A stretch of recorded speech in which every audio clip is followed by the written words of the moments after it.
Chapter 7, Wizard, Brewer, Stranger, Spy. That whole thing about this not being our first priority kind of came and bit us hard. Everyone can rest assured, however, that we're not having plot problems or anything like that. The delay is specifically a time problem. Enjoy. LS Chapter 6 by Lord Silvere claims solace. The journey to Hogwarts was mostly uneventful for Bellatrix. Instead of choosing to sit in one of the more widely used private compartments, which would have forced her to socialize with other students, she picked one of the public cars that carried a set of benches and the occasional table. Though there were many people around her, most of them kept to themselves. The few that were curious about what Bellatrix Black might be doing in a public train car knew better than to bother her. The arrangement was fine with her because she wanted to be alone so that she could think. Bellatrix counted herself fortunate that her father had seen her off personally. For one thing, it had meant that she had not had to deal with Lestrange trying to get into her knickers, and she knew that was all he really was after. He lacked the brains to think with anything other than his teenage hormones after all. Being alone also gave her the opportunity to turn her thoughts to what her father had asked her to do, as well as the implications of what he had not mentioned.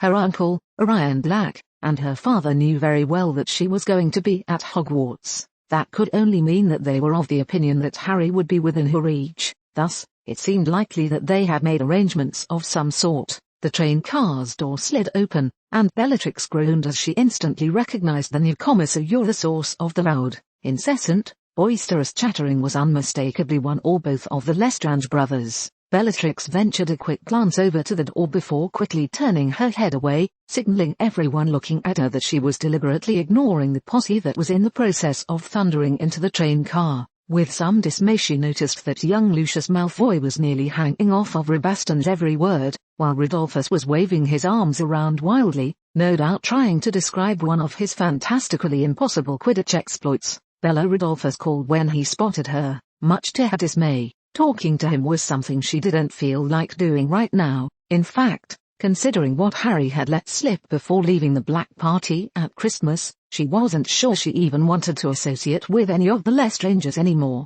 Her mother was of the opinion that one of them would be a good match for her. They were purebloods and rich, and had a history of being violent, cruel, and ruthless on the battlefield, even if they were equally impotent and lazy in the political arena. After spending some time around the two, Bellatrix had quickly found out that she and they had irreconcilable differences. Bellatrix valued her own quick wit, skill, and finesse, and strictly adhered to the motto that knowledge was power, which was why she was in the top of her class. The Lestrange brothers, however, considered brains to be utterly useless, and it showed they were all brawn beaters on the Quidditch team, and brutal to the extreme. They were about as subtle as a sledgehammer, and were likely to use said sledgehammer when but a gentle tap would do perfectly well. They were also at the very bottom of the class, though not necessarily for a lack of talent. Everyone who would usually have been inclined to make fun of them for their poor marks wisely kept their mouths shut. The three students who had once dared to say a wrong word ended up in the hospital wing with multiple broken bones. Said students had become a fine example and warning to their peers. For Bellatrix, who loved prestige and power, who luxuriated in acknowledgement and accomplishment, someone as unimpressive as them was almost beneath notice. Thus when Rodolphus noisily made his way over to her, trampling on several students' belongings and feet on the way, she deliberately turned her head and looked out the window. "Budge over," he urged. When she didn't move, he chuckled self-consciously and repeated himself, "Slide over, Bella." Bella continued to ignore him, and she could almost hear the mental wheels turning in his head. She calculated the odds that he was likely to end up throwing a tantrum, and suppressed a smirk when she realized that chances were quite high. She stubbornly remained in her seat even when Rodolphus tried to push her over, gently at first, then almost shoving her. She counteracted his attentions with a quietly muttered sticking charm that attached her to the bench, feeling quite proud of her ensuring that he could not move her, though she had to wonder if he would end up trying to ram her off the bench like a wild boar if this continued. "Bloody hell, girl, move," he yelled loudly. Bellatrix finally turned her head, fixing him with an icy glare that sent a shudder down his spine, and spoke one word, "Number." She took great delight in the fact that half of the people in the train car immediately found that they needed to visit other friends in other cars, while the other half paled noticeably. "Come on, why don't you let me sit next to you?" Rodolphus said, his voice becoming pleading. Bellatrix maintained her silence and glare until Rodolphus gave up. turning around with an angry shrug and a scowl that threatened bodily harm to anyone who dared remark about his failure to sit down next to his alleged girlfriend. She continued staring at his back until the door shut, then let out a quiet sigh. I am really starting to hate that bloke, she thought to herself. I mean, who does he think he is, ordering me around, me, treating me as if I was his proprietor, as if Bellatrix Black could belong to anyone. The train car remained mostly empty for the rest of the trip until the Hogwarts Express reached Hogsmeade, and she left the train with her trunk before anyone could even try to engage her in conversation. She made sure to keep an eye on the Lestrangers and made a point to avoid their location, instead choosing to ride in a carriage with 3 unfortunate second years who were ready to flee in terror by the time they arrived at Hogwarts. She was still wondering what her uncle could have arranged for her. She knew this wasn't her father's work. While she respected him, she knew he didn't have the sharp mind or the clout her uncle wielded. Orion Black was a masterful manipulator who could engage in games of intrigue and subterfuge without anything ever being traced back to him. In fact, that was his style, and he revealed in it. With the political firepower of an Orion Black behind him, Harry Ashworth could end up nearly anywhere, even as the Minister of Magic, but it had to be something less ambitious, something less recognizable, if he was planning on changing the future. Her answer concerning Harry's placement came the moment she stepped into the Great Hall and glanced at the head table. Bellatrix's abrupt halt occurred so suddenly that the person behind slammed into her back, nearly sending her pitching forward. Under usual circumstances, she would have turned around and retaliate, but she was too stunned at the sight before her to even contemplate that. Sitting at the staff table, right between Professor Sprout and Professor Flitwick, in the chair usually occupied by Horace Slughorn, was Harry Ashworth. She continued to stare at him until he noticed her in the crowd. He gave her a weak smile and shrugged. His expression communicated to her he was as surprised as she was by his being at Hogwarts, and she could all but feel the nervous energy radiating off of him. Bellatrix regained her composure and strode towards the Slytherin table, taking her usual seat. She had schooled her features into neutrality again, but her mind was reeling with the revelation. When in Merlin's name had he gotten a job at Hogwarts? For that matter, when the bloody hell had Slughorn lost his job? There hadn't been any openings before, and Slughorn's absence meant that Harry was here to replace him. Her head shot up abruptly. They couldn't have, she thought, her eyes wide. It was quite possibly within her uncle's influence to have a teacher fired, though he had no desire to interfere with Hogwarts or its headmaster. Bellatrix was even so distracted that she even failed to notice her sister Narcissa flirting with Lucius Malfoy 2 seats down, something that would have earned Narcissa at least some criticism otherwise. Harry's presence on the staff table left her mind with one burning question: what did her uncle think Harry Ashworth was worth, if he was willing to risk tangling with Dumbledore? The chattering around her ceased suddenly, pulling her from her thoughts. The headmaster stood at the head table, his expression grave instead of jovial. "We welcome you back for the remainder of this school year," he said. "Among the reminders I usually give to you after the holiday, there is an extra announcement I must make. Our very own Professor Slughorn recently met with an unfortunate accident. Though the incident was far from life-threatening, I regret to inform you that it has left Professor Slughorn unable to return to his normal duties for a certain amount of time." Whispers broke out among the students, and Bellatrix noticed that Lestrange and his friends were giving each other significant looks. Bellatrix didn't understand why they would be sensitive to something as simple as an idiot potions master having an accident. On the other hand, Bellatrix realized that odds were that it was no accident, but Lestrange and his friends didn't know what she did. Dumbledore continued his announcement as soon as the whispering had died down. "During his absence, Professor Slughorn's classes will be taught by Harry Ashworth." Bellatrix frowned, glancing between Harry and Dumbledore. Though Harry had been hired, it didn't sound like Dumbledore had been terribly enthusiastic about the prospect. If Slughorn had really been sent out of commission only a few days ago, whatever Orion did must have quite literally forced Harry down the headmaster's throat. The next words from the headmaster's mouth only served to reinforce her suspicions. "Mr. Ashworth comes highly recommended," Dumbledore stated, glanced over at Harry with an unreadable expression. "I am assured that he will be an excellent teacher." Bellatrix arched an eyebrow at this. Maybe he would, maybe he wouldn't. Judging from what she had seen of him, she was willing to bet he had little idea how to manage a classroom full of rowdy students. It left her with the question as to what her father and uncle saw in Ashworth. How had they had known or sensed that there was something to be had in associating with him? She was certain that he hadn't told them he was a time traveler from the future, and he had not made contact with anyone else as far as she knew. She frowned at that thought. As far as she knew, she would have to talk to him, and soon. If someone else knew who he really was, then she had to step up her game. It wouldn't do at all to let someone else reap the benefits of his time travel. He was hers, she had found him first, after all. During the course of the meal, Bellatrix made a half-hearted attempt to join with her fellow Slytherins in conversation, mostly as a cover as she tried to listen to them talk and get a feel for their thoughts on Harry. Most of them were indifferent, which she had expected, considering that they didn't particularly care who taught what, as long as they got their grades in the end. Some were boisterously hostile, thinking that someone that young and clearly nervous would be easy pickings for them. Bellatrix made a mental note to talk to Harry about wearing his emotions on his sleeve. He was an open book she could read with ease, as could, no doubt, others. It was the select few that she had chosen to surround herself with because they had more brains than the average garden slug that worried her. Lucius Malfoy, for one, had a good head on his shoulders despite the fact that he was younger. He was shaping up to become a master at manipulating people to get what he wanted. Not nearly as good as herself, of course, but good enough. The fact that he was ignoring her sister's advances when she knew he was interested in Narcissa told her he was smart enough to play hard to get for her younger sister. Then there was Severus Snape. The kid already knew more about potions, both mundane and exotic, than most professors, and definitely more than Sloane ever had. Bellatrix knew that his indifference and aloofness hid a keen intellect that was only betrayed by his piercing eyes. If anyone was going to pick up on the fact that Harry shouldn't be here, it would be either one of them. Glancing to the side where the Lestrangers sat with their friends, Bellatrix hesitantly dismissed them as threats. Rodolphus and Rabaston were much too self-absorbed to be bothered with rooting out the background of an odd potions professor.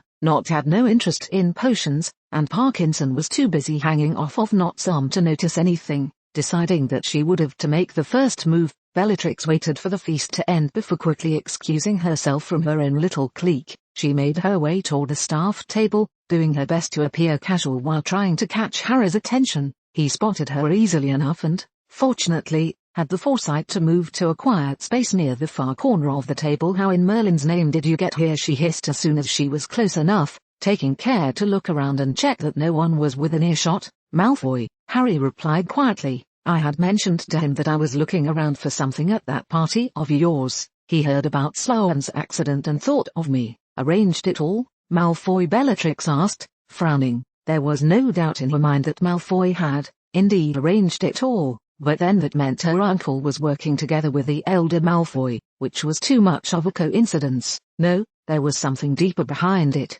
and she would have to be careful when digging with her father and uncle. "Do you even know anything about potions?" Harry grimaced. "Not especially, but I didn't really want to pass it up. It can't be too hard." "Well, it can't be too hard without Snape breathing down my neck just waiting for me to screw up and take off points," he thought to himself. "I'll see if I can help you out." Bellatrix breathed urgently. Things were moving too quickly, and although it wouldn't be a good thing for Harry to become a pawn in one of her uncle's schemes, or Malfoy's, for that matter, he was here now, and they had to make the most of it. Harry appearing incompetent in front of the students wasn't a big deal. However, his appearing incompetent in front of Dumbledore, and thus causing him to begin questioning why Malfoy had pushed for Harry's acceptance at Hogwarts, would no doubt cause all sorts of havoc. It might even force Malfoy and her uncle to accelerate their plans, whatever their plans were. "We'll see," Harry said, not particularly eager to take her up on her offer.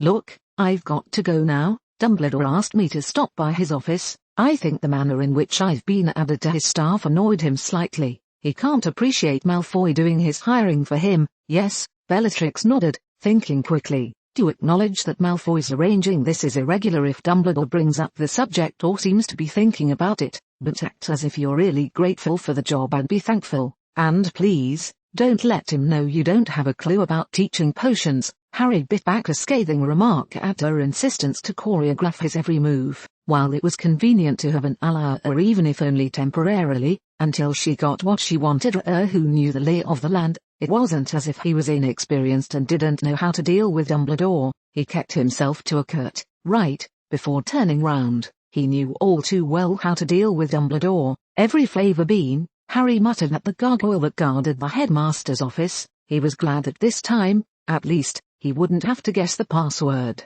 He could only imagine how silly he must have looked that one time standing in front of the figurine and yelling out the names of every sort of sweet, both muggle and magical alike, that he knew. "Come in," Dumbledore called out as soon as the gargoyle had fully moved out of the way and Harry had ascended the staircase and knocked on the officer's door. Harry entered the office, closing the door behind him quietly. He gave the ancient wizard a weak smile, but couldn't really find any words to say as he nervously approached the desk. "Mr. Ashworth," Dumbledore greeted him neutrally. "Please, have a seat." Harry sat. There wasn't much else he could do at this point, except wait to see what Dumbledore had to say. "We meet again, so we have," Harry agreed. Dumbledore stroked his beard and reached for a small glass bowl with his free hand. Holding it up to Harry, he smiled benignly. "Lemon drop?" No, thanks," Harry said, shaking his head slightly. He had tried one once, and never again. "Tell me, Harry, may I call you Harry?" "Sure."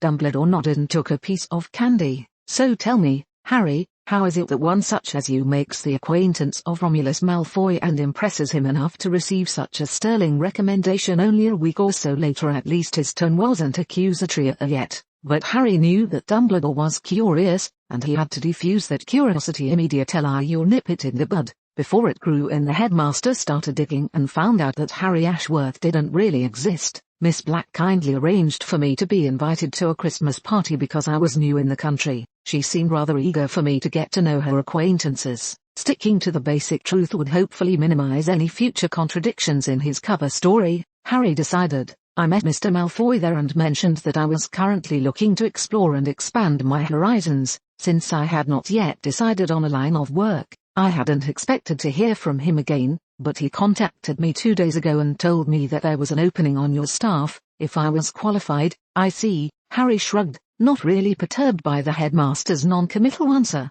Dumbledore's posture was still relaxed, his eyes intrigued, but not suspicious yet. "I really wanted to thank you again for having me. I know it cannot be easy trusting someone whose skills you know nothing about with your students." "Of course," Dumbledore acknowledged graciously, though he wasn't really looking at Harry anymore. In fact, he was staring off into space, and, Harry thought, seemed distracted with something. "You are welcome, Harry, though I have to be frank, your position here is only temporary until Horace recovers from his malady." "It's nothing personal, I understand," Harry replied easily. "As it is, I am already grateful for the chance to be here. Perhaps, by the time Mr. Sloan returns, I will have found another opportunity." Harry stopped himself before he mentioned that he was probably more qualified to teach Dada than potions, but decided that drawing Dumbledore's attention to that particular set of skills right now probably wasn't a good idea. "Well, I wish you the best of luck with your ongoing search," Dumbledore said as he reached for a stack of papers and handed them to Harry. "As you are no doubt aware, potions is one of the core subjects taught at Hogwarts. Unlike an elective, it is an important requirement for the owls and newts, which are our standardized tests here in Britain." He glanced at Harry over the rim of his glasses. "Mr. Malfoy hinted the fact that you are familiar with our schooling system." "I am," Harry admitted. "Unlike the system in the United States, the Australian schooling system is very much like the British. It's been a while since I have heard some of the terms used, but I do remember them well enough." Good. Now, it is imperative that your students do well on their tests, though, especially if they have high career ambitions, right?" Harry absently wondered if Dumbledore had ever bothered to give this speech to Snape. If he had, the greasy-haired potions master apparently had not listened very well. Dumbledore continued, glancing through another set of papers that Harry immediately recognized as a copy of his forged schooling documentation that he had provided Malfoy upon request. "It would be comforting for me to know that you, yourself, had earned your owl and newt majoring in potions, but as Mr. Malfoy reminded me, you have not actually been schooled in Britain." Dumbledore cocked an eyebrow. "Though I suppose your work at foreign schools will suffice and has rendered you competent." The blank stare Dumbledore gave him wasn't outright hostile or suspicious. It was more of an evaluating gaze that told Harry the headmaster didn't know what to do with him just yet, and would wait and see how he performed before passing judgment. Although, Harry could almost hear the unspoken words, "If you're incompetent, we'll find out soon enough." Harry said with more confidence than he felt. In fact, he hadn't even taken his newts, School had been closed well before the end of his 7th year because the war had escalated, and students of all ages had taken up arms against Voldemort's forces or for him, as the case had been. It had been sobering to see so many young faces on both sides of the conflict, a conflict that, in reality, belonged to the generation that came before then. All right, Dumbledore nodded. I've included a number of things you may find useful, especially with it being the middle of the term. On top, you'll find a list of potions in the curriculum that the 5th and 7th years must have mastered in order to pass their owls and newts, respectively. There is also a copy of Professor Sloane's lesson plans for all the classes he was teaching. The plans, unfortunately, are not quite as up-to-date as they ought to be, so you will likely have to discuss with the individual classes what material they have covered and which they have yet to cover. Thank you, Harry said, idly thumbing through the papers, grateful for the fact that he wouldn't have to make up entire lesson plans for a subject he didn't even really like. At the very least, he knew that he could look up the things he didn't know in the library as they were outlined by the lesson plans. Skimming through them briefly while the headmaster talked, Harry suddenly realized with some dread that he would inevitably be spending a lot of time reading potions books. One more thing, Dumbledore noted, although the 5th and 7th years are the only years to take standardized tests, I highly suggest that you follow the lesson plans outlined by Professor Sloane for the others' years. He has also left records of previous years in his office. I would advise you to take a look at them, so that you can teach your students to the best of your ability. Though there was no skepticism in his tone, Harry knew that Dumbledore was internally wondering if he really was capable of teaching this class. So do I, Harry thought to himself. Worst case, he mused, he could always follow Snape's example and put the recipe on the board, then let the class do their thing in silence. Someone was bound to get it right, and he could grade everyone else off of that. The rest of the meeting passed quickly, as Dumbledore only had a few more arrangements to discuss as he assigned Harry an office and apartment. By the time he left half an hour later, he was finally ready to begin his new duties as a substitute staff teacher at Hogwarts. I don't like it one bit, Moody growled angrily, gesturing the barkeep for another round of ale. Dumbledore had arrived at the Three Broomsticks late on the first night of the new term to find the grizzled old aura drowning his suspicions in alcohol. Even though the headmaster could agree that Sloane's sudden accident and Ashworth's subsequent appointment to the Hogwarts staff at the behest of the Malfoy and the Board of Governors was slightly suspicious, he couldn't seem to find the energy to worry about it. Aren't you being a little paranoid, Alastor? Dumbledore commented as he sat down and waved away the waitress when she asked him if he'd like to order anything. The large dinner at Hogwarts had left him more than satisfied. It's suspicious, Moody argued, coughing around a gulp of ale. I can see Sloane having an accident, but everything put together is just far too convenient. We've got Malfoy pushing things around to get an unknown and potentially dangerous young man into our midst. It's practically impossible for him not to have an ulterior motive. Romulus has always been too underhanded for his own good, Dumbledore agreed, but there isn't enough information to form a connection right now. Mr. Ashworth claims he only met Romulus briefly and mentioned he was looking for a job. There is a perfectly good chance that it is all legitimate. He only wished he could believe his own words. He wanted to believe them. The last thing they needed right now was to deal with an internal threat because Malfoy had developed an interest in Hogwarts' internal affairs. It's got to be some kind of plot, Moody muttered. Maybe he's here to spy on us. He may even be an assassin. The headmaster shrugged tiredly. As far as I know, Mr. Ashworth hasn't associated with Romulus Malfoy enough for there to even be a plot. Ashworth's only connection in Britain seems to be a passing acquaintance with the Black family. If there was a ploy, it certainly would be coming from that direction. As far as you know, Moody insisted, and who knows who's pulling Malfoy's string. Orion Black could be manipulating both Malfoy and Ashworth from different directions. He is a lot craftier than you seem to give him credit for. Even Orion Black would have trouble manipulating Romulus. No, it would be much easier for the Black family to take matters into their own hands than to convince Romulus to be their middleman. So you're perfectly all right with an unknown variable sitting at your staff table, who, as far as we know, could be plotting to plunge a knife into your back at any moment, Moody growled, taking a large swig from his mug. In all honesty, Alastor, I see no reason to worry about that, Dumbledore said, shrugging ever so slightly. Young Mr. Ashworth doesn't particularly strike me as the assassin sort, and he's certainly displayed nothing to give us reason for suspecting that he has nefarious motives. The best assassin is the one who doesn't appear to be one. That may well be, but in my conversations with him,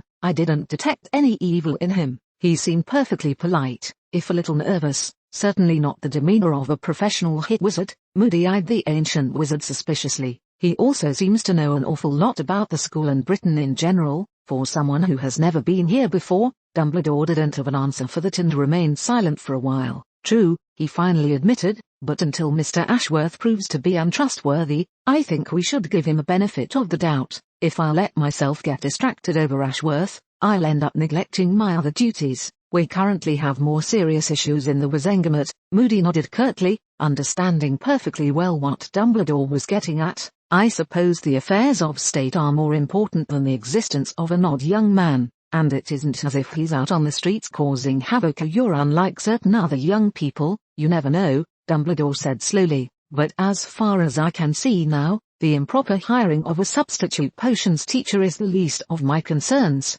Even if Malfoy is plotting something against Hogwarts or me, there is enough trouble brewing among the pure blood families to keep him occupied. As for Mr. Ashworth, if he is capable, so be it. If not, he'll be replaced when Horace recovers and returns. Harry arrived in the potions classroom the next morning well before his first class was due to start. He would have the pleasure of teaching the fourth-year Slytherin and Gryffindor classes, something he looking forward to with a certain amount of trepidation. As far as he knew, the rivalry between the two houses was just as bad now as it had been in his time. He felt fortunate that he had the lesson plans and teaching materials supplied by the headmaster. It would alleviate his stress a little bit. In addition, he at least possessed a passing familiarity with many of the potions, and had enjoyed being able to pick one he actually knew a little more about for his first attempt at teaching. Deciding to take a clue from Professor Snape, he wrote the recipe for the chosen potion on the chalkboard and then hid it behind an illusion charm.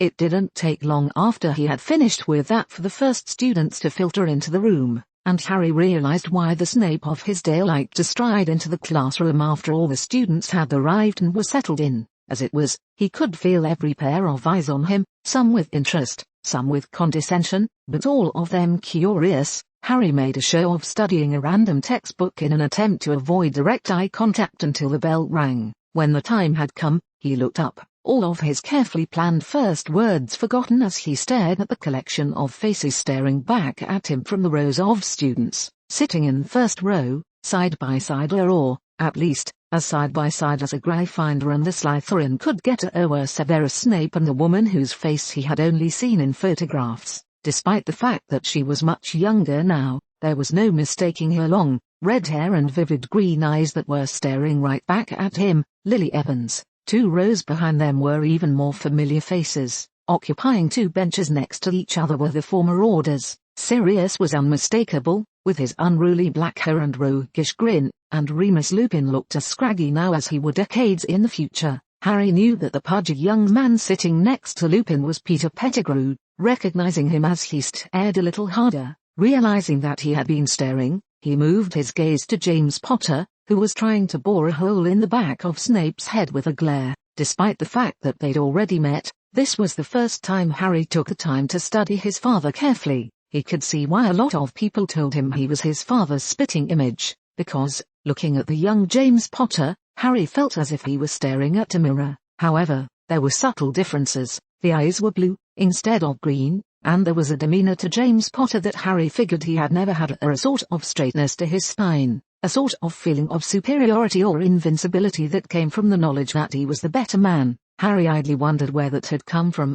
then stopped when he realized that he should probably start the class. Well, he began, looking for the right words. Welcome back from the holidays. The class stared at him wordlessly. Harry cleared his throat and started again, determined not to let a group of 14 or 15-year-olds intimidate him. As you know, I am Harry Ashworth. I shall be your substitute potions instructor until further notice. Pettigrew raised a hand. Yes, Harry nodded at him. Oh, aren't you the bloke that wiped out that bunch of people fighting in Diagon Alley around Christmas? The reports are exaggerated, I'm sure, Harry said. I certainly did not wipe out anyone, but yes, I was there. A couple of loud snorts that sounded suspiciously like suppressed laughter followed the pronouncement, and Harry quickly traced it to James Potter and Sirius Black. He glared at them, doing his best to put on his best Snape face. Did you two have something to say? No, Not at all, Sirius replied casually as James shook his head. Harry kept the two fixed with his stare, refusing to be intimidated by the fact that he was staring down his father and godfather. Damn it, I'm the adult here, and they are the children, he thought to himself. His concentration was broken when he realized someone else was staring at him from the side. Turning around and instinctively finding the source of that stare with reflexes honed by years of battle, he discovered his mother looking at him intently, her brow furrowed suspiciously. Fine, I'll do her, too, Harry thought before realizing how that sounded. He barely managed to suppress the urge to retch at that. Did you have a question, miss? He asked. Evans, she supplied perfunctorily. Just where are you from? He absently noted that no one had yet addressed him as professor yet, not that he really cared, but it meant that he would have to either intimidate this class into following his instructions, or persuade them some other way, briefly running through his false identity in his mind to avoid potential conflicts. He replied, Australia, I've traveled a lot, though, so you might actually pick up on a slight American accent. Have we met before? No, Harry replied quickly, realizing too late that perhaps he had answered too quickly. Are you sure? I'm not quite sure I understand, Miss Evans. Was there a point to your question? Just because you're from some other country doesn't mean I couldn't possibly have met you before. It's perfectly possible that I've traveled to one of the places you've been to and ran into you there, Lily informed him, her tone rather precocious. So, have you traveled someplace and seen me there? Harry asked, feeling the beginnings of a headache. Lily seemed to take a moment to think, a puzzled expression on her face, but soon answered, I've been to a lot of places with my family, but I don't remember seeing you in any of them. Then you have your answer, Miss Evans, Harry said, preparing to move on to the lesson. Now but I still have the feeling that I've met you before. Whatever, Harry muttered, rubbing his temples. If you happen to remember, let me know. Good luck remembering the future, Mother. With a negligent wave of his wand, Harry removed the illusion from the board and revealed the potion recipe. Your assignment for today's class, he said by way of explanation. Finish it before you leave, label the bottle with your name, and leave it on my desk. As an afterthought born from his not wanting to be completely like Snape, he added, if you have questions, I will assist you. While the class erupted into a sort of controlled chaos as the students began their work, Harry settled down in his chair and wondered what he would do if they didn't get it right. A sigh of disgust drew his attention, and Harry immediately recognized the source, Severus Snape. The look on his face made it clear that he thought this potion was beneath him, and Harry was sorely tempted to dock points from Slytherin. Sir, Lily called out, approaching his desk as other students began working. I'm not sure we're supposed to be brewing this potion today. The headache turned into a pounding migraine. Does it really matter? He asked, doing his best to keep a level tone. Well, we're supposed to learn them in a certain order. Didn't the headmaster give you any of Professor Sloane's lesson plans? Now I know how Snape feels when Hermione is on a trip, Harry thought, almost feeling sorry for the man now sitting on the other side of his desk. As much as he loved Hermione as a friend, sometimes she drove even him up the wall with the way she was planning things to the extreme and got upset when those plans were not followed exactly. Harry half-heartedly found the pile of papers that he'd looked at. Yes, he did. And for your information, Miss Evans, that potion is marked in the lesson plan for this semester, signed off by the headmaster himself. But sir, Harry really needed a painkiller now. Glancing at and noting the way in which Snape was looking at the board with a barely disguised boredom, Harry knew that at least Snape would get it right. For once in his life, he was grateful for the snarky future potions master. Deciding that he needed to nip this in the bud before it became worse, he stood and picked up the fourth-year textbook, preparing to mount the first offense of his teaching methods. Seeing that I am new to this class, and I have no idea where Professor Sloane left off, I feel that I need to evaluate the skills of you and your classmates before making a decision about what to teach next. According to your textbook, this potion is perfectly acceptable for your grade and level, but we didn't. Your Miss Evans, Harry said slowly, desperately trying to hide from her the effort it took to hide how nervous he was. While I appreciate your attempts to help, I would much prefer it if you got started now. The remainder of the class passed in relative silence, though Harry did notice that Snape seemed to be looking at him with far less disdain than he had when he had first walked into the room. Now that's a scary thought, Harry mused, me, being Snape's role model. 10 minutes before class was scheduled to end, The last of the students had placed their finished potion on his desk, and Harry decided to dismiss the class early. He was rewarded with a brief cheer from the class and, as they left, got the feeling that they didn't hate him. Thankful for small victories, he tried to figure out how he was supposed to grade the 24 potions that were left on his desk. Holding each of them up against the light, he soon realized there was going to be a huge issue with that, since all of them were a different color and consistency. Feeling like banging his head against a brick wall, Harry opted to drop his head into his arms. Instead, how in Merlin's name am I to grade these? Harry wondered out loud. He knew only the appropriate color for the finished product, not having really examined or used samples of the potion in his time. Snape, he thought suddenly, he must have gotten it right. Searching through the flasks until he found the correct one, he held it up to the light and let out a relieved sigh when it was the appropriate color. Recalling that Dumbledore had once told him his mother was brilliant at potions, he found hers too, and smiled in relief when it matched both Snape's and his understanding of what the potion ought to look like. He now had 2 samples to grade against. What are the odds I can do this for all other potions I'm going to go over? He idly wondered. Odds were, in fact, good that he could do this. After all, both Snape and his mother couldn't both be wrong at the same time. With that thought in mind, he set the samples aside and began prepare for the next class. By the time they arrived, Harry was in a much better mood than he had been earlier that morning. His introduction went over without pithy remarks or questioning looks from the Hufflepuffs and Ravenclaws. He gave them the same potion to work on as he had the previous class,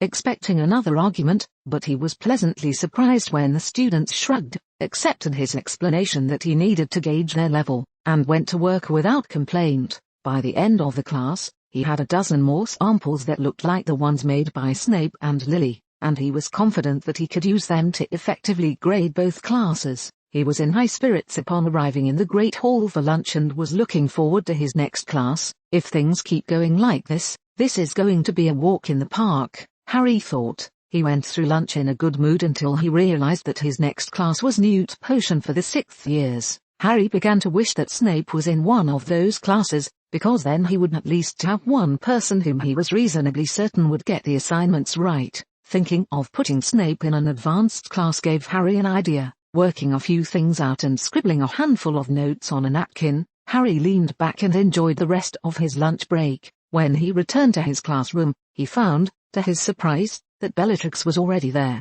"Aren't you a little early for class?" he asked. "For class? Yes," she replied. "However, I wanted to talk to you before, to make sure you know what you're doing. If you screw up, that makes our situation tougher." Harry commented, amazed at the amount of sarcasm he managed to hold back. Bellatrix ignored Harry's tone and continued, "I've interviewed a number of students you taught this morning subtly, of course. It seems you're doing a fairly good job. Most of them like you. Surprisingly, I even heard good things from some of the Slytherins about you. The only downside is that a few of them seem to think that you're a little bit dim." "Dim," Harry muttered under his breath. "That's perfectly all right," Bellatrix commented casually. "Lots of famous and powerful people have been dim. Sometimes it was even an advantage that they think I'm dim," Harry grumbled. "I thought I was trying to be nice," Bellatrix shrugged. "Anyway, I was going to say that that's not necessarily a bad thing. If you appear nice and simple, perhaps a little dim, no one is going to think you're a threat to them." Harry muttered something intelligible. He didn't like the idea of establishing a reputation of stupidity. "It doesn't help me if everyone thinks I'm utterly incompetent." "Of course," Bellatrix agreed. "We'll have to prevent that. We don't need you appearing like an idiot in front of my family." "Your family?" Harry glanced at her oddly. Bellatrix looked startled and Harry caught her faint blush. "Nothing," she caught herself quickly. "Other students will be arriving soon. You better get to it." Harry was suspicious, but decided not to call her on it as she walked back to her chair. A few minutes later the remainder of the students arrived, and a brief look around the room told Harry that he was going to have his work cut out for him. A lot of the faces were familiar here, too, though not so much from family photos, but the battlefield. Remembering that he had fought and won against some of the people in his class in the future helped Harry gather the determination to appear every bit the caustic, hard, and strict teacher that Snape would turn out to be. "Welcome back from your holidays," he announced. "This second half of the year will be run a bit different than what you may be used to. We have a number of potions left for this year, and it's my responsibility to drill them into you to get you ready for your newts. You'll be split into groups, and I will assign each group a set of potions to study, master, and make. You will then present your findings and the potions you made to the rest of the class. Presentations will begin Monday of next week. Since that is relatively short notice, I am willing to accept volunteers for that group and award extra credit. The students seemed to think that this was a decent idea and class was soon off to a good start. Harry felt quite productive as he divided up the potions and class periods and then assigned them to each student. There was soon a productive hum coming from the students as they worked in their groups to master their assigned potions. This might not be so bad after all, Harry thought. Professor Beans droned on and most of the students slept. Bellatrix, on the other hand, was taking the opportunity to write a carefully worded letter to her father. She had been able to take some time to consider her conversation with her father on the train platform and had concluded that her father and uncle's concern of Harry associating with the wrong sort probably indicated that they were considering the possibility of bringing him into their confidence. While Bellatrix was wary of allowing Harry Ashworth to become a pawn of Orion Black, she had nothing against the opportunities a Black-Ashworth connection would bring her. For one thing, she could play her games from within the ancient and most noble house of Black, as well as through Harry. There was also the change of her becoming privy to things that not even Orion shared with her father. Of course, this all hinged on Harry cooperating with her. With Orion Black behind him, Harry could do great things and if one were to take into account the fact that Harry had mentioned he had inherited the entire Black estate in the future, it would only help to get in on what the old man might be up to. Thus, Bellatrix was now penning, or rather, scratching out with her quill, a letter of recommendation of sorts. The key was to prevent her father from realizing that it was such a letter. Her goal was to come off as being a disinterested or to duly, though perhaps prematurely, carrying out her father's request for information. Dear father, with regard to Harry Ashworth, the headmaster seemed a little chuffed at Ashworth being added to the staff, but no one else really seems to mind. Ashworth generally comes off as being a rather mild and agreeable chap, despite everyone remembering or being reminded of his interfering with that fight back in Diagon Alley. It does not appear that potions is Ashworth's forte. Fortunately though, he seems to have gotten into the rhythm of things. He is able to teach the younger years with little trouble and the 4th and 5th years with only moderate difficulties. For the 6th and 7th years, he has turned the learning experience into more of a team effort. Doing this has not made the class easy, but he seems to have gained respect from at least the wiser students. As far as Ashworth associating with the right sort, I don't think you have to worry. I seem to be the only person he knows, so you're all the other students and staff being only acquaintances that he treats neutrally. I shall try to keep you updated between my schoolwork. Your daughter, Bellatrix. Harry sank into an armchair in front of the fireplace in his personal fireplace. The chair was a little too cushy for his tastes, but he wasn't about to complain as he allowed himself to relax, silently congratulating himself on surviving his first week as a teacher at Hogwarts. Aside from that first day, he hadn't felt the urge to strangle anyone, done his best to curb the marauders' antics, and, most importantly, he didn't think anyone had complained about him. Now it was Friday night, and he was looking forward to a weekend free of classes, although he would likely be spending most of Saturday trying to figure out how to grade the assignments for this past week and what to do for the coming few classes. And I thought sitting on the other side of the classroom was hard work, he muttered to himself, having gained a whole new appreciation for teachers. The roar of his fireplace roused him from his introspection as the flames turned green and Romulus Malfoy's head appeared inside. Mr. Ashworth, I was hoping I would catch you. How are you this fine evening? The Malfoy patriarch asked pleasantly. Harry blinked at the sudden appearance of Malfoy's floating, disembodied head, wondering why his benefactor would be calling him at Hogwarts. Not bad, thank you, and yourself? I'm well. How was your first week teaching? Malfoy inquired, surprising Harry with the sincerity in his tone. Not bad, actually, Harry replied honestly. It's taken some getting used to, but I'm glad for the work. Thank you again for arranging things. Malfoy smiled, and Harry could tell where Lucius had gotten his creepy smirk from. Don't mention it. I merely heard that a position at Hogwarts had opened up, and suggested you for the post. The Board of Governors are the ones who deserve your thanks more than me. I will make sure to thank them, as well, when I see them. Then, Harry said, wondering just how many on the board were in Malfoy's pocket. Still, he was grateful to the man, and he didn't seem like the evil sort. Well, Harry amended, he was scheming and manipulative, but that was to be expected. Unlike the Lucius of the future, Though he wasn't outright evil, Harry idly wondered what Draco would say if he knew that Harry had made friends with his grandfather. It would be rather amusing if Harry could tell Draco that said grandfather considered him a disgrace. Malfoy paused for a moment, then spoke, perhaps a little too casually.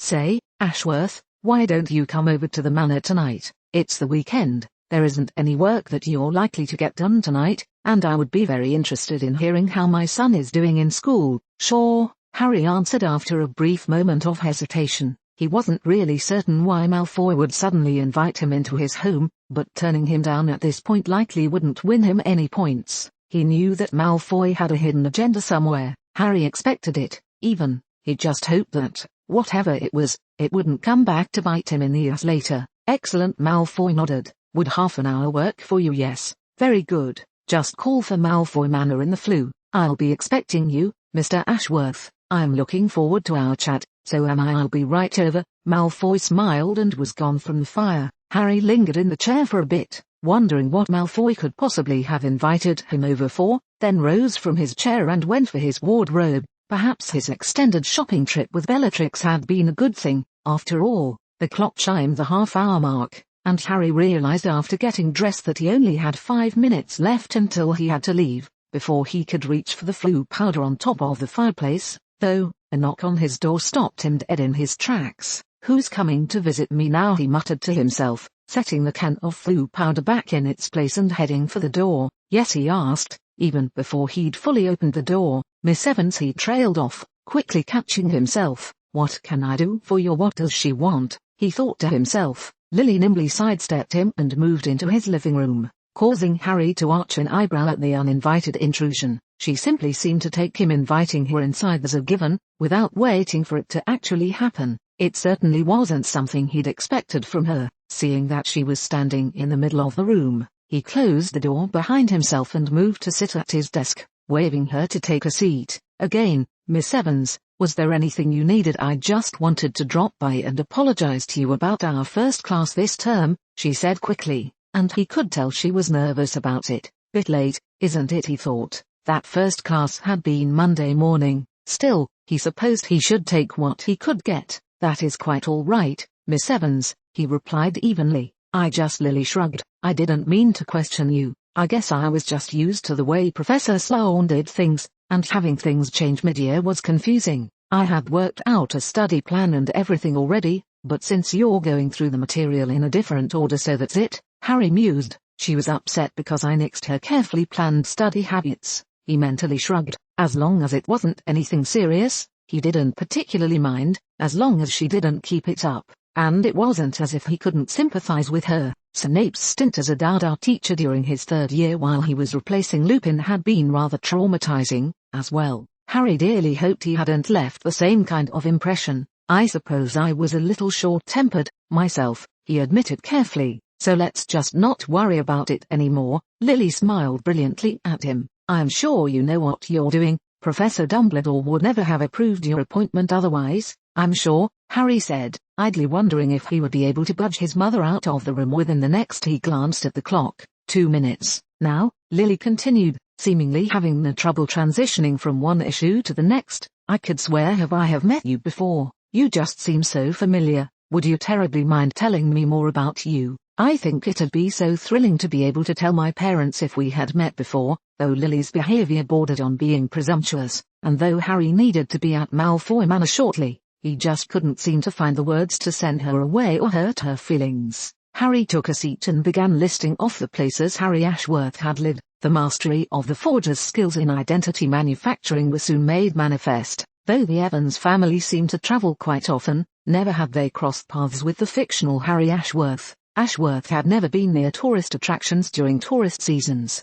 A clock chimed the half-hour and Harry took the distraction it provided to end the conversation. I'm sorry, Miss Evans, but I'm afraid that I must cut this short, he announced, standing up. Lily took the hint, stood and made for the door. Perhaps we'll figure this out another time, she said. Feel free to call me Lily, though. Harry nodded gravely and shut the door behind her. He then quickly moved to the fireplace, threw some Flue powder into the fire, yelled Malfoy Manor and stepped into the green flames. Managing to come out of Malfoy Manor's fireplace standing was a difficult feat. but Harry accomplished it, though he felt ill from the effort. "Mr. Ashworth," Romulus Malfoy called from a nearby door, "welcome to Malfoy Manor, my ancestral home. It's very beautiful," Harry acknowledged by way of greeting as he surveyed his surroundings. Compared to Grimmauld Place, the home of the Malfoys was very open and well lit. Harry wasn't really an expert on architecture, but he supposed that the style was French, to some extent. "Yes, I've always thought so," Malfoy said. "Why don't I take you on a quick tour to show you the highlights of the place?" Harry agreed to this and they were soon walking about. Romulus seemed very impressed with his own home, and Harry did have to agree, though he felt that the style was very overdone. Despite this, Harry did his best to seem astounded by the richness of the manor, paid Romulus several compliments, and thanked him for the opportunity to see his fine home. If Harry ever had to attack or raid the manor again, he could now say that he had inside knowledge. The tour was soon over and Romulus led Harry back to a smaller sort of sitting room near the back of the house. "I'm afraid that my wife is not at home," Romulus commented, "and as you know, my son is at Hogwarts. Otherwise, I would see to introducing you to them." "How is Lucius doing at school?" "He's doing well," Harry replied, trying to remember something specific to say. Harry had not yet had to seriously interact with the young man. "He seems to get along well with his classmates. Rodolphus Lestrange seems to be a very good friend of his,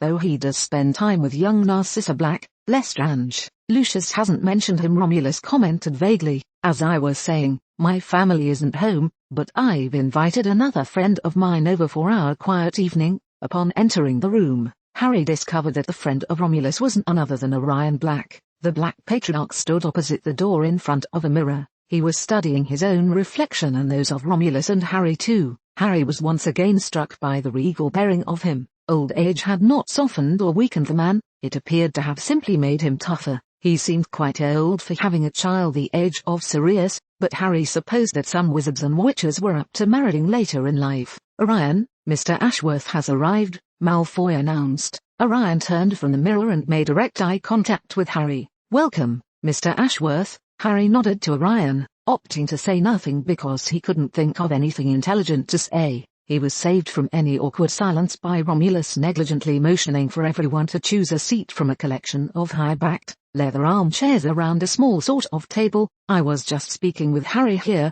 Malfoy said with an odd smile on his face. "He mentioned that Lucius spends time with the Lestrange boy." Harry wondered why Romulus would bother to mention that to Orion, but he supposed they might be friends and that Orion might know Lucius well as a consequence. Harry got no confirmation or denial of this assumption because Orion's reaction to the statement wasn't very revealing. "It's good to see a professor who shows a personal interest in and gives notice to his students," Orion said gravely, leaning back into his chair, but not really relaxing. Harry shrugged deprecatingly. "I'm around them on a constant basis. It's hard not to pick up on some things." "You have a good point," Romulus commented as he snapped his fingers. A tray bearing an assorted collection of snack foods appeared and he proffered it to Orion and Harry, who each helped themselves. Another snap and a few tumblers appeared, all filled halfway with some sort of amber liquid. Harry guessed it to be fire whiskey, but as he had never had the time to sample a wide assortment of beverages in the future, he couldn't guarantee that he could positively identify anything. "We'd like to see how skilled you are at observing and thinking about things," Romulus stated casually. "Yes," Orion added quietly. Harry looked from one to the other, desperately trying to read their faces for a clue as to what would be the best way to respond. He should have been better prepared for interacting with the major players of the wizarding world, or at least should have come to the table with a strategy in mind. Did he want to infiltrate Voldemort's followers, or did he want to appear more neutral than not? "I don't know that I'm especially clever," he said, thinking of Hermione, "but I'd like to think that I'm not a dimwit, don't we all?" Malfoy said with a small smile. Harry was again reminded of Lucius, but the smile didn't seem as offensive as it had in times to come. Orion reached into a pocket and produced a sheaf of papers. Harry's initial glance told him that the collection was composed of newspaper clippings and stray pieces of parchment. "Do me a favor and look over the newspaper clippings, Mr. Ashworth. Make some conclusions. Tell us what you think." Harry took the small bundle of papers and started sorting through them as Romulus and Orion sipped their drinks and watched Harry intently. Each clipping detailed a fight or disturbance similar to the one Harry had been involved in a year, though it did seem that each was less severe than his. Some involved wounded wizards and witches being transported to the hospital while others had been broken up before anyone had gotten injured. Harry's thoughts raced as he tried to figure out what to say to the two purebloods. There were obvious things he could mention, but Harry didn't think Orion and Romulus were interested in them. Harry opted to start speaking and hoped that it helped him think. Well, obviously we've got a lot of disturbances here. Romulus and Orion nodded, paying Harry their undivided attention. Each disturbance is caused by a similar sort of people, young, not long out of Hogwarts. When interviewed or spoken to, they usually mention a lot of the same things. True, Orion said carefully, arching his eyebrow. What else do you see? Harry winced internally. He wasn't doing well. A 10-year-old could have told them that. If they are saying the same sort of things, that means that what they feel is a common problem or concern to them. To be honest, I can see where they are coming from, though their solution is obviously not particularly wise. Let them chew on that. Harry sighed. Regardless of with who they sympathize with, I'm correct in saying that the behavior is silly. Orion sighed. Yes, too true. The Black Patriarch was about to say something else, but Harry was suddenly inspired and extended his observation, though cheating a little. Not only are these feelings there, but someone or something must be actively festering them. Harry supposed that a really smart person would have gotten that without knowing about Voldemort's future rise to power, but he was willing to take any breaks he could get. Impressive, Romulus said expansively. You weren't born yesterday, Ashworth. Quite, Orion agreed. Now examine the handwritten accounts. Harry did so and discovered copious notes on various attacks that had been made on Muggles. The injuries were more serious, though the Ministry had been able to set some things right. He wondered how it was that Orion had gotten his hands on the reports. There was really only one observation Harry could make at all, largely because he couldn't have an opinion, not when he already knew the answer. Organization, he said at last. Indeed, Orion said. Organization. Harry sat and looked at the two older wizards, unsure what to say. So what do you suppose is behind it? He asked. He didn't want to comment on whether this was good or bad, because he wasn't too sure about how Orion and Romulus felt on the subject of Voldemort. It's not good, Romulus said. Very little that happens in the dark is on the level. True, Harry said, being a little coy. We had hoped by placing you at Hogwarts that you might be able to keep your ears open, Orion said quietly. Romulus and I would like to know more details about what is going on behind our backs or even in front of our faces. Obviously, Lucius doesn't tell his father everything, as you have demonstrated tonight. Harry nodded. I could do that. I think I'm right in saying that my friend here is not thrilled about Lucius being as close as he is to the Lestrange brothers, Orion said as Romulus nodded affirmatively. We fear that the Lestrangers are definitely the wrong sort of people. Very well, Harry said. I can especially keep an eye on what they're likely to be up to. Excellent, Orion said. You can see what needs doing and get back to us as necessary.